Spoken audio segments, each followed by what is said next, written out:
Монгол орчуудын уран зурагч Дүүрэн Эрдэнэтийн график зургийг үзэж байна. За энэ график уран зураг гэдэг нь маш нарийн урлаг байгаа.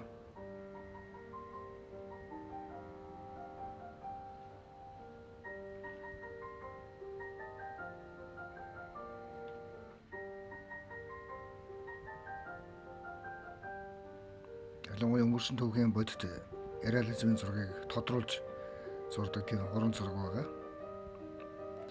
За энэ уран зургийг ганцхан Ловсон Дүүрэн Эрдэнэт өөрөө одоо Сүнжин грандын захирал байхдаа хийдэг байсан. Ер нь бол энэ зураачаас өөр зураач хийгээд байдгүй. Учир нь одоо өөрөө одоо кино зураач хүн байгаа.